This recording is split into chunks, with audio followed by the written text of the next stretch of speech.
20 years ago, Edwin told me about his dream, and it was to have a community of people who would care for those at the end of life.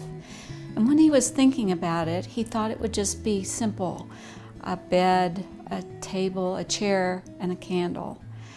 And we never imagined that it would turn into what it is today, to a home called Abode.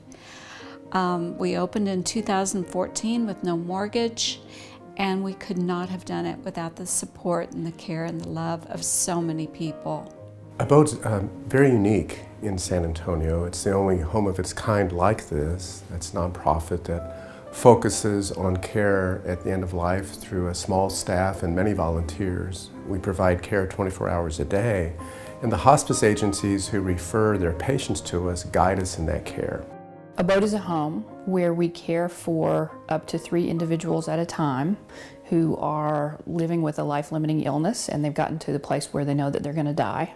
And when we go and visit with them, we talk to them about how long they feel like they have, and we aim for folks who are in the last 3 months of life. We've gotten good at figuring out who those folks are, and people are really aware about their own process and are able to tell us where they think they are. We're very open about people come here to die, and that dying is part of life, and our job is to be with them, companion them through that process and help them through it. What makes Abode somewhat unique, though, is that we focus on what we refer to as contemplative care. And contemplative care can have some different meanings, but what I'd like to say about it is that it really is about the ability to be present and authentic with each of our guests and family members and loved ones who come to Abode. And we do that because we care for each other. We're open to learning about contemplative practices through other faith traditions. And in my own personal way of viewing it too, I view it really as the practice of the presence of God. Abode is a home to where you can come to be loved, a home where you can come to have a peaceful transition, have a place where you can talk about death, you can talk about life, you can talk about whatever you want to talk about. You can have people meet you where you need to be met. So many people come in the door and they will go, and they say, what is it here that makes it different? And they're immediately in love with it, because there is a sense of peace that's here about this. There's a sense of helping them walk the journey with joy and expectant hope. We basically get to do what we would do for our own family. It's not really a set of rules. It's not really a set of things that we're allowed or bound to do or prevented from doing. If a guest needs you to hug them and hold them, you can hug them and hold them. If they are afraid, you can sit and cry. And it's one of those things where it's more than just care. Some of our guests are here for a short amount of time, and others are for a longer period. Carolyn was one of our first guests, and she was with us for an extended period.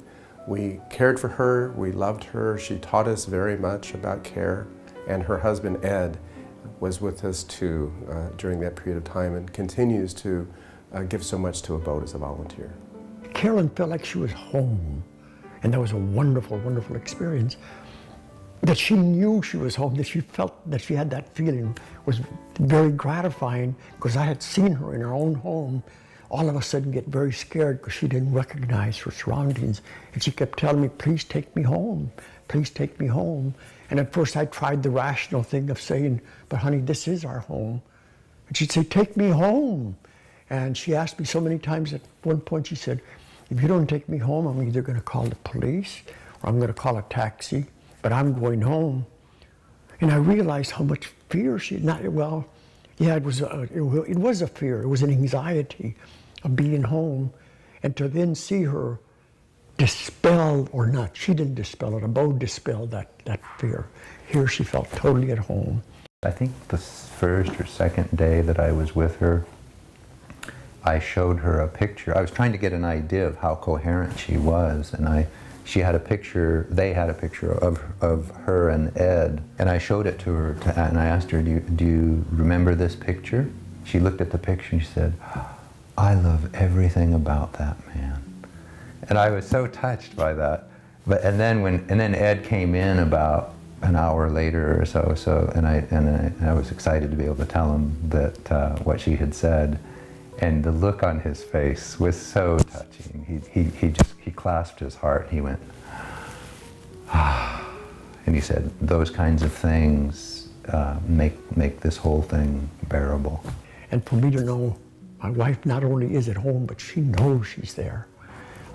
If we can give other family members that same feeling, we're giving them a tremendous relief. We have these people who show up at Abode that are here because they have a heart for people. They have a heart for being with people when the veil is thin, and not a lot of people can do that. There are lots of people who run away from the dying process rather than towards it.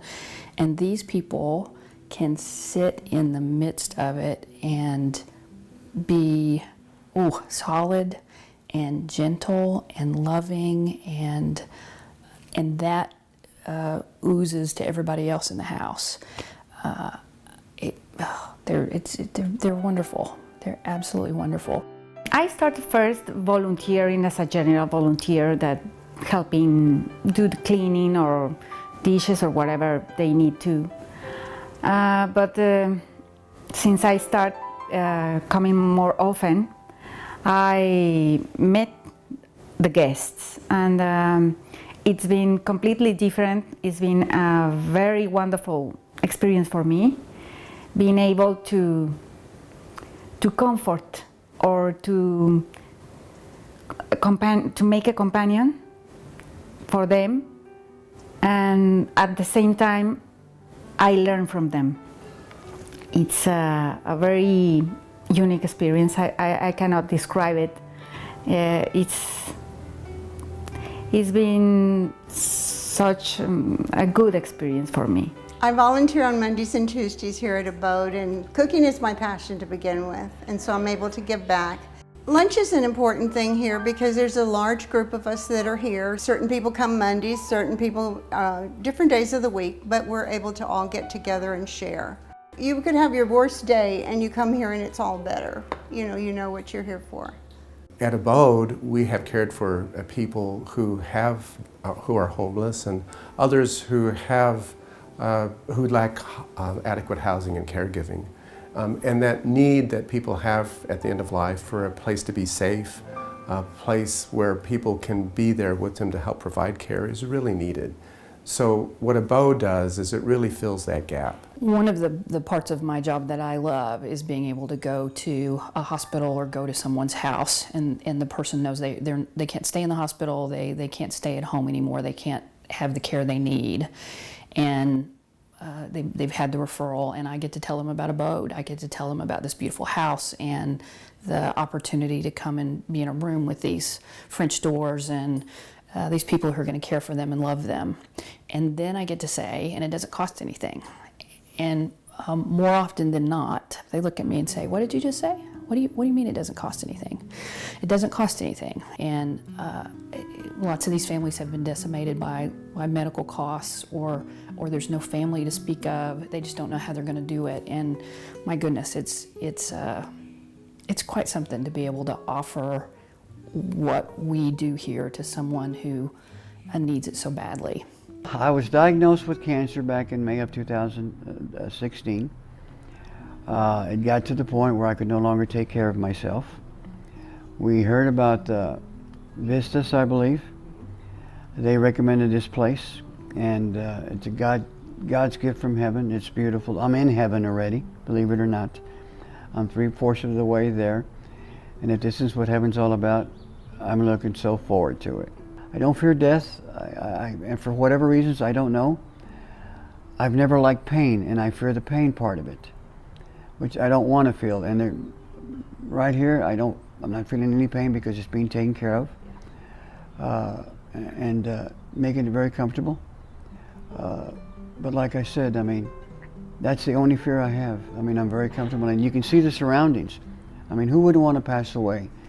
Instead of an apartment in a beautiful surrounding like here with wonderful people that are at your beck and call 24/7, you know, that cater to you, whether it's 2 or 3 o'clock in the morning. He really did have the perfect death in that he was able to, he was able to reconnect with his first kiss.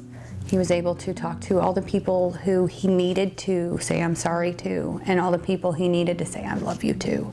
And tons of people throughout his life came and shared their piece with him. I heard from a family member of a guest that the guest had had a very difficult life and had never experienced the kind of love here in any other place in her lifetime, and she was in her 80s. That kind of love to be a part of every day is, I can use that word again, it's remarkable. We try to let them know this is a journey, you're coming to an end, we're going to be with you all the way, walking you home. I'm ready, and I couldn't ask for anything else. I couldn't ask for anything better. I'm a very lucky man. You know, some people, they find it hard to say, how can you be lucky, you're dying? But no, dying's beautiful. Dying's beautiful, and I welcome it. When you see a red cardinal, that's me thanking you. But it's got to be the male cardinal. Oh, okay. And I love everybody. Thank you.